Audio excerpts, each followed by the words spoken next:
રહેશે? રાજ્ય સરકાર કઈ રીતે આખી બીમારીને લઈને અપ્રોચ કરી રહી છે? શું કોઈ ટ્રાવેલ એડવાઇઝરી પણ જાહેર થશે કે કેમ? આ બધા જ સવાલો હજુ જેમના તેમ છે.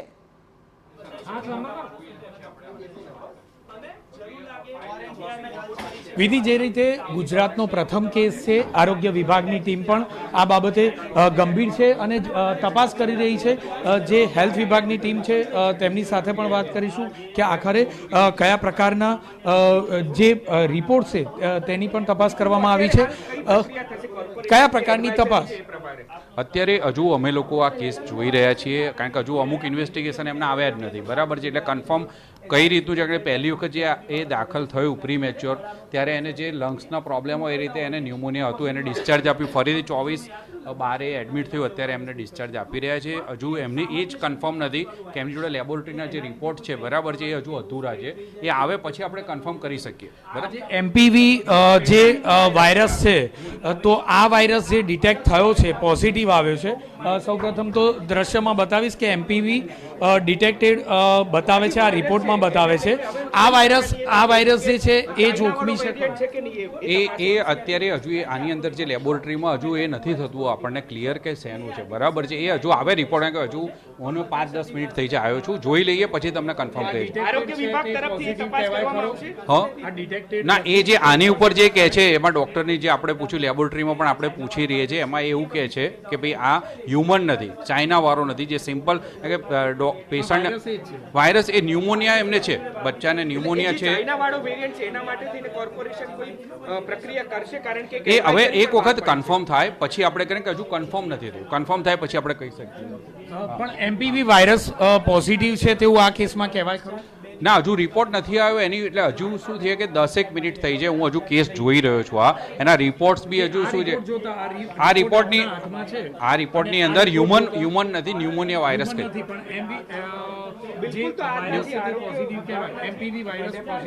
ના, એ હ્યુમન ના કહેવાય, ચાઇના વાળો નથી, બરાબર છે, હ્યુમન નથી. એ હજુ કન્ફર્મ આવે પછી કહી શકીએ, કારણ કે હજુ હું પણ આની અંદર આ લોકોને પૂછી રહ્યો છું. લેબોરેટરીની હજુ બીજી જે ઇન્વેસ્ટિગેશન આવે એ આપણે જોઈ રહ્યા છીએ, પછી અમારા ઉપર અમે સબમિટ કરીશું એમઓએસ સાહેબને, અને એ પછી નિર્ણય લેશું. ટૂંકમાં કહીએ તો જે રિપોર્ટ છે તે રિપોર્ટ કરવામાં આવ્યા છે. રિપોર્ટ બાબતે આગળ ઉપરી અધિકારીઓને જાણ કરવામાં આવશે, અને જે હેલ્થ વિભાગની જે ટીમ છે તે ટીમ હાલમાં આ જગ્યા પર તપાસ કરી રહી છે. જે બાળક છે તે બાળકની તપાસ કરવામાં આવશે, અને બાળકને જોયા બાદ નક્કી કરવામાં આવશે કે આખરે જે વાયરસ છે તે વાયરસ પોઝિટિવ હતો તો તે સંક્રમિત ક્યાંથી થયો, બાળક કેવી રીતે સંક્રમિત થયો, અને જે આ વાયરસ છે તે ચીનમાં જે વાયરસ છે તેની સિમિલર છે કે કેમ, આ સમગ્ર મામલે તપાસ કરવામાં આવશે. જે તબીબ છે તે તબીબો પણ આ બાબતે સમગ્ર માહિતી હેલ્થ વિભાગની આવેલી ટીમને આપી રહ્યા છે, અને આખરે આ વાયરસ ગુજરાતમાં એન્ટર કેવી રીતે થયો અને કયા પ્રકારે થયો તેની સમગ્ર વિગત મેળવી રહ્યા છે. સાથે જે પરિવારજનો છે તે રાજસ્થાનનો પરિવાર છે, ડુંગરપુરના રહેવાસી છે. 2 મહિનાની બાળકી છે કે જે બાળકીની સારવાર હાલમાં ચાલી રહી છે, અને આ જ મામલે સમગ્ર તપાસ કરવામાં આવી રહી છે. વિધિ, ઓકે, તો જે પ્રકારે ત્યારે તબીબ જણાવી રહ્યા છે, ડોક્ટર જણાવી રહ્યા છે, તે અનુસાર હ્યુમન એમપીવી વાયરસ છે કે નહીં, HMPV કે જે દેશની બહાર ચાઇનામાં જેના કેસીસ જોવા મળી રહ્યા છે એ છે કે નહીં તેની ખરાઈ કરવાની પણ હજુ બાકી છે. એટલે એ સ્પષ્ટતા થોડી વારમાં થશે. ત્યારબાદ બાળકની સ્થિતિ, તેમના એ સમયના લક્ષણો, ક્યાંથી ચેપ લાગ્યો, કોને લાગી શકે, એ બધી જ વિગતો આવનારા સમયમાં બહાર આવશે.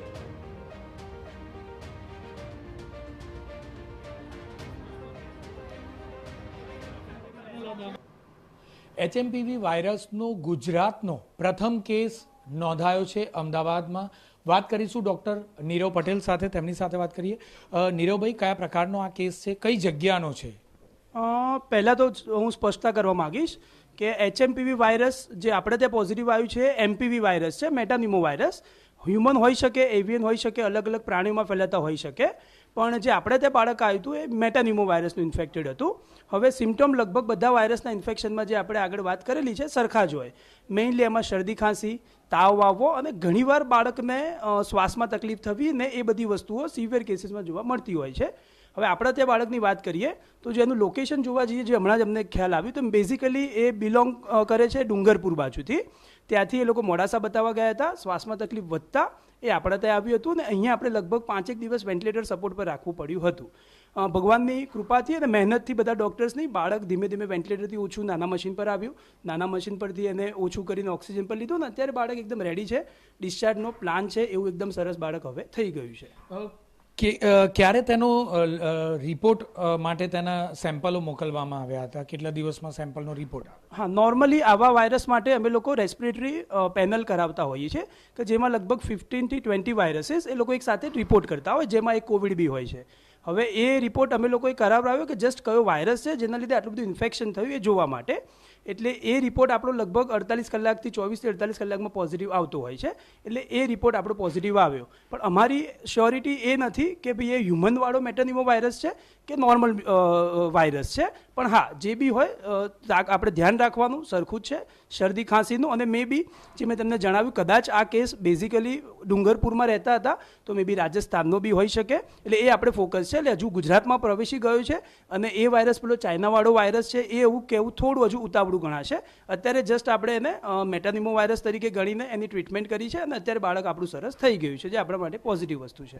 આ વાયરસ કોને અસર વધુ કરતો હોય છે અને કયા પ્રકારની તકેદારી રાખવી જોઈએ? આ નોર્મલી વાયરસ જે ઇમ્યુનો કોમ્પ્રોમાઇઝડ લોકો કહેતા હોઈએ અમે, કે જેને કોઈની હાર્ટની કોઈ તકલીફ છે, ડાયાબિટીસ છે, જે ને કોઈ કિડનીનો રોગ છે, અથવા જે કેન્સરની ટ્રીટમેન્ટમાં છે, કે જેની ઓલરેડી ઇમ્યુનિટી કોમ્પ્રોમાઇઝ છે. જેમ કે અમારું બાળક બી ઓલરેડી એમને પહેલાં ન્યૂબોર્ન હતું ત્યારે વેન્ટિલેટર પર રાખ્યું હતું, સર્ફેક્ટન નામનું ઇન્જેક્શન ફેફસા પકાવવા માટે આપ્યું હતું. લગભગ આપણે ત્યાં એ વખતે 20 થી 25 દિવસ રહીને ગયું હતું.